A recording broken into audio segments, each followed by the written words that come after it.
Claire Morgan was the kind of mother everyone thought they knew, smiling at school events, waving to neighbors, and tucking her children into bed each night until one chilling bodycam recording exposed the horrifying truth she had been hiding inside her own home.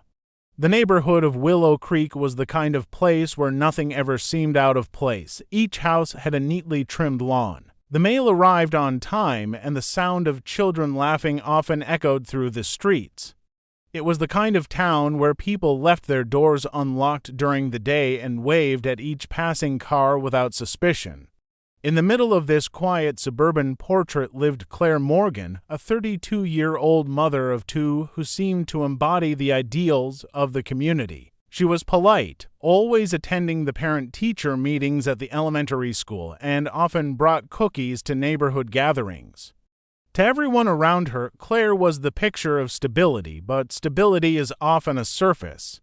Those who watched closely began to notice details that didn't quite fit the perfect picture. Her two children, Michael and Anna, once cheerful and talkative, had grown strangely withdrawn.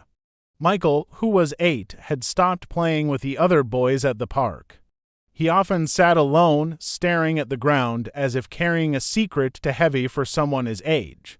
Anna, only 6, seemed to always be tired, her small eyes ringed with dark circles, her body slumping in her classroom chair. Teachers raised concerns, but Claire brushed them away with explanations that sounded ordinary enough. The children were having trouble sleeping, or perhaps they were just shy. The excuses satisfied most, though unease lingered in the back of their minds. Neighbors noticed other things. At night, arguments sometimes erupted from Claire's house. The voices were muffled through the walls, but the sharp rhythm of slamming doors and muffled cries pierced the calm of the street. Once or twice, the porch light flicked on suddenly at midnight, revealing Claire standing outside with her arms crossed, staring into the darkness as though waiting for something or someone. The next morning, she always greeted her neighbors with the same warm smile. As if nothing had happened, people exchanged uneasy glances but rarely questioned her. After all, everyone has difficult days, and Claire seemed too well put together to be a problem. Inside the Morgan home, the picture-perfect illusion continued. Family photographs lined the walls, Claire smiling at birthday parties, the children dressed neatly in holiday clothes, the house decorated with care, but the home itself carried an undercurrent of tension. The children's rooms were meticulously tidy, almost unnaturally so. Toys were stacked in perfect order, clothes folded with precision. It was as if their spaces weren't meant for play or comfort, but for display. Guests who entered the home commented on how clean it was, but some left with an odd feeling they couldn't quite describe. The air was heavy, like something hidden beneath the surface was pressing against the walls. Claire herself seemed to thrive in her role as the attentive mother, yet her energy carried a strange intensity. She spoke of her children in ways that sometimes unsettled people, describing them not as kids growing and learning, but as projects she needed to manage, perfect and discipline. Her eyes would shine with a kind of determination that left others unsure whether they were witnessing deep devotion or something darker.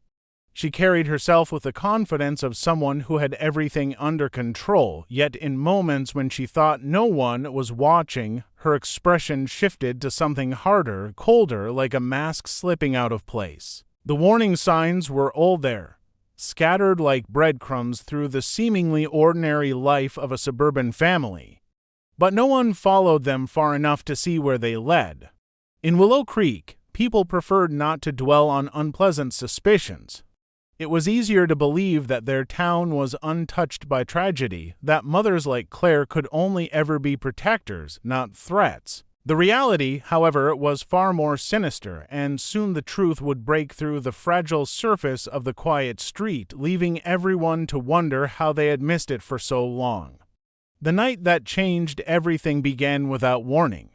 The police dispatch center lit up with a call just after sunset, the kind of call that carried a tone no operator ever forgets. On the other end of the line was Claire Morgan. Her voice, trembling and sharp, pierced through the static. She said her son was missing. She repeated it over and over, each word faster than the last, until her sentences began to blur together. There was desperation in her voice, but there was also something else, something harder to define, like a practiced panic. Still, the situation was urgent. Within minutes, patrol cars sped toward the Morgan residence, sirens cutting through the still evening air of Willow Creek. When officers arrived, their body cameras switched on, recording everything from the moment they stepped out of their vehicles.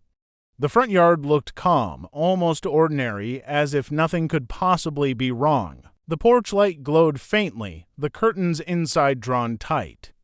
Claire stood in the doorway, wringing her hands, her eyes darting from one officer to another as if searching for reassurance. Her breath came in short bursts, and her voice cracked as she explained again that her 8-year-old son, Michael, had vanished from his bedroom without a trace. The officers entered, their boots echoing against the hardwood floor, the body cams capturing every corner of the house with sharp clarity. From the first moments inside, things didn't feel right. The house was too still, too controlled, like a stage set waiting for a performance. The children's toys were neatly stacked in one corner of the living room, untouched. There was no sign of a struggle, no broken glass, no footprints leading out the door. Claire paced the hallway, occasionally glancing at the cameras. Her face twisted in expressions of panic, then softening, then panicking again, as if the emotions were being cycled rather than lived. Officers noted the strangeness quietly, their cameras recording not just the mother's words but the atmosphere she created. They moved to Michael's bedroom, where Claire said he had last been seen. The window was locked from the inside. The bed covers were pulled back neatly, not tossed aside as they would be if a child had slipped away in the night. On the dresser sat a framed picture of Michael, smiling wide in a school portrait, his innocence captured in a moment that now seemed haunting. The bodycam caught the close-up of the photograph before sweeping across the room to reveal no trace of the boy himself. One officer asked Claire to recount every detail of the evening. She gestured nervously, describing how she tucked her children in, how she later returned to check and found the bed empty. She claimed she searched every corner of the house before calling for help. Yet her story had gaps, small but telling. She said she had been in the kitchen, but the stove was cold, no dishes left out, no food prepared.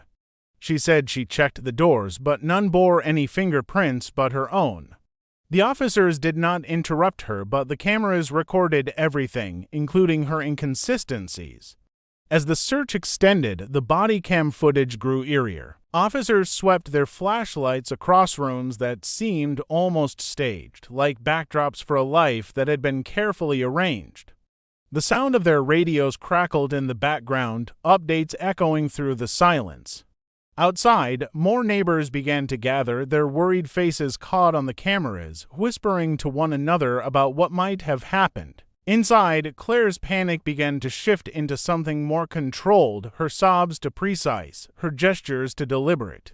What was supposed to look like desperation began to resemble performance, and though no one said it aloud, the officers felt the weight of suspicion settling into the air. The 911 call had painted the picture of a frantic mother desperate to find her child, but the bodycam told a different story.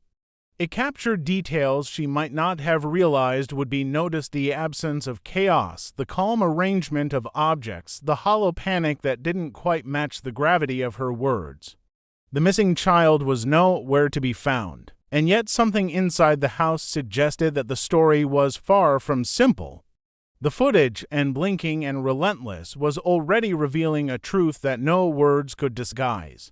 The search began with urgency, each second stretching longer than the last as officers combed through the Morgan house. Their body cams flickered with beams of light cutting across walls, floors, and furniture. Every corner was checked, every door opened, every space documented. The footage showed methodical precision: closets pulled open, drawers emptied, even the crawl space beneath the stairs inspected. Yet with each step, the strangeness of the scene deepened. For a child supposedly missing, there were no signs of a frantic departure, no clues that suggested escape or abduction. Instead, the house appeared as though it had been prepared for an inspection. Too tidy, too deliberate, too silent, the kitchen drew particular attention. Officers leaned over the trash bin, and the cameras captured something that froze them in place. Among the discarded wrappers and scraps sat a small bundle of children's pajamas balled up tightly, streaked with stains that looked dark under the dim light. The footage zoomed in, documenting the detail for later review, and the weight of dread grew heavier. Claire, standing nearby, shifted uncomfortably, her arms wrapped around her chest. She offered explanations before being asked claims about spilled juice or an accident during dinner. But the cameras captured the hesitance in her voice, the way her eyes refused to meet the lenses. In the hallway, another discovery unsettled the officers. Under a pile of neatly folded laundry, tucked away in the corner of a basket, lay Michael's backpack. It was packed as though for a trip: clothes, toiletries, even his favorite toy car placed carefully inside. The officers exchanged silent glances, the cameras catching every detail. If Michael had truly vanished in the night, how had his belongings ended up hidden under laundry? The backpack felt less like a child preparing to leave and more like a parent arranging the scene.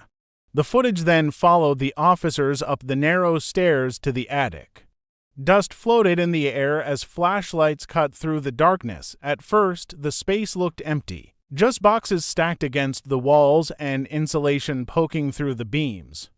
But in the corner, illuminated suddenly by a beam of light, was a thin mattress laid flat on the wooden floor.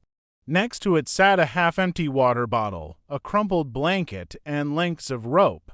The officers paused, their breathing audible through the microphones. The attic wasn't a hiding place. It wasn't a child's secret fort. It was a cell designed to keep someone contained. The footage lingered on the ropes, the fibers rough and frayed, before panning back to the mattress. The implication was undeniable. Downstairs, Claire's demeanor shifted again. The panic that had once seemed overwhelming had dulled into a blank composure. She stood stiffly as officers documented the attic, her voice quieter, her movements rigid. The bodycams caught her face as she glanced briefly toward the stairwell, her lips pressed into a thin line. She said nothing about the mattress, nothing about the rope. Her silence was louder than any words could have been. The cameras continued to roll as officers swept the basement. The cold concrete walls amplified each footstep, the beams of light sliding across shelves stacked with boxes. For long moments, nothing appeared unusual. Then one officer paused, his light catching on a section of the wall that looked uneven, the panel slightly misaligned. He ran his hand across it, pressing gently, and the wood shifted just enough to suggest a hidden space beyond. The footage caught the exact moment suspicion hardened into certainty. Though they had not yet opened it, the atmosphere shifted. The house no longer seemed like the setting of a disappearance, but rather a carefully designed trap. Each new discovery added weight to the growing realization that the story they had been told was unraveling. The body cams, impartial and unyielding, recorded everything: the quiet creak of the attic floorboards, the dark stains on the pajamas, the sight of a packed backpack buried beneath laundry. The pieces were not scattered randomly. They were deliberate, connected, part of something more disturbing than anyone had expected. And though the child had not yet been found, the search was drawing closer to a truth far more horrifying than a simple case of a missing boy. The officers moved carefully through the basement, their body cams capturing every flicker of movement as beams of light swept across the cold cement floor. The air was heavier there, damp and suffocating, as though the walls themselves were holding a secret. The uneven panel discovered earlier became the center of attention. The footage showed gloved hands tugging at the wood, prying at the edges until the nails gave way with sharp metallic snaps. The sound echoed in the hollow space, each creak magnified in the silence. Behind the panel was a cavity, dark and narrow, the kind of place never meant to be seen. For a moment, the cameras caught nothing but blackness, then a faint shuffle inside made every heart in the room stop. The flashlight beams cut into the hollow and revealed the small figure of a boy curled tightly in the shadows. It was Michael. His skin looked pale, his body trembling, and his wrists bore the red marks of restraints. The cameras recorded the silent terror in his eyes as officers reached in and lifted him out, his thin frame almost weightless in their arms. The footage showed him blinking against the sudden light, his breathing shallow but steady. He was alive, though his silence screamed louder than any words could. The officers carried him upstairs, their voices measured, the cameras documenting each second of his rescue. Back in the living room, Claire stood frozen. The bodycam footage showed her face as her son was carried past her. Her expression was not relief, nor even fear, but something else, calm, flat, almost rehearsed. She neither reached for him nor cried out. Her hands remained folded neatly in front of her, her eyes following the boy with a detached stillness that unsettled everyone in the room. The footage made her look less like a mother witnessing her child's rescue and more like an observer watching a plan collapse. While medical responders tended to Michael, investigators pressed further into the house. The body cams recorded the search of Claire's locked drawers in her bedroom. Inside, they found notebooks worn and filled with careful handwriting. The entries revealed chilling thoughts, descriptions of her children not as individuals to love but as burdens to be reshaped. Words repeated over and over spoke of purification, endurance, and control. One passage detailed the belief that suffering would cleanse weakness, that silence and obedience were the only true virtues. The handwriting was steady, methodical, betraying none of the chaos her story suggested. The footage lingered on these journals, the camera lens focused on the inked lines that exposed a mind unraveling. Each page pulled back the mask that Claire had worn for so long. The mother the neighborhood thought they knew had been replaced by someone driven by a twisted obsession, someone who saw cruelty as a form of discipline. The boy, now wrapped in a blanket, was carried out to an ambulance waiting under the glow of flashing lights. Neighbors crowded the sidewalks, their worried murmurs caught faintly on the body cams. They had come expecting to comfort a grieving mother, but instead they watched her stand silent in the doorway, her face unreadable, her posture unbroken. The footage recorded the stark contrast between the child being saved and the mother who offered no protest. No plea, no sign of the fear she had feigned earlier. By the time the officers returned inside, the truth had become undeniable. The missing child had never been missing at all. He had been hidden, confined, and silenced within his own home.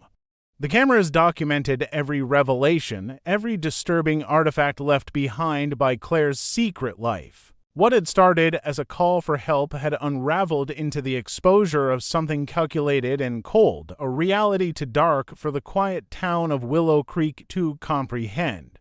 The courtroom was silent when the bodycam footage was finally played. Jurors leaned forward, eyes fixed on the screen as the grainy images unfolded like scenes from a nightmare.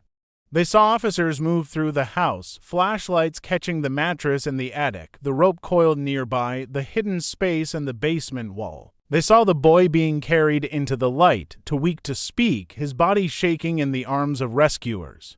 And they saw Claire, standing motionless in the living room, her face drained of emotion, her hands folded as if she were a guest in her own home. The footage did not rely on words, it told the story without commentary. And the silence that followed each clip was heavier than any testimony could be. Neighbors filled the seats in the gallery, many unable to reconcile the images on the screen with the woman they thought they knew. Some had accepted her cookies at community events, some had spoken with her at the school drop-off line, and some had waved to her from their front lawns. Now they were forced to confront the reality that beneath the pleasant exterior lived someone capable of creating a prison within her own home.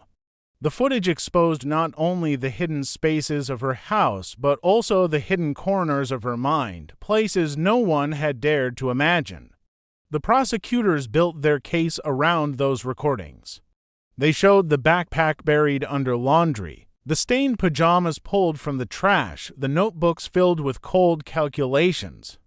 Each item was presented not as random evidence, but as deliberate pieces of a larger pattern. The bodycam footage tied everything together, offering a window into the night the lies began to crumble. The jurors saw not only the physical evidence, but the unsettling composure of a mother who did not weep when her child was found. They saw her stand unmoved as her world collapsed around her. The defense tried to argue that stress had broken her, that she was overwhelmed and acted without reason. But the footage told a different story, one of preparation, control, and ritual. The journals made it clear that what happened was not a moment of panic, but a twisted design that had been nurtured for months, maybe years. When the jury left to deliberate, they carried with them not only the weight of the evidence, but also the haunting images burned into their minds by the cameras that recorded it all. Outside the courthouse, the town of Willow Creek struggled to come to terms with what had unfolded. The Morgan house, once another ordinary home on a quiet street, became a landmark of whispered fear. Children avoided walking past it on their way to school. Neighbors crossed the street rather than look at its shuttered windows. The community that had prided itself on safety was forced to admit that danger had lived among them, hidden in plain sight. In the end, the most haunting moment of all was not the discovery of the hidden room or the stained pajamas, but the final image frozen from the bodycam footage. Claire stood in the center of her living room as her son was carried past her, her expression eerily calm, her eyes locked on the camera. It was the look of someone who had been unmasked and yet refused to acknowledge it. That single frame, captured forever, became the lasting symbol of the case. It was shown on every news broadcast, printed on every article, and remembered by every juror. It was not just the face of a mother who had failed her child, but the face of betrayal itself, cold, silent, and unforgettable.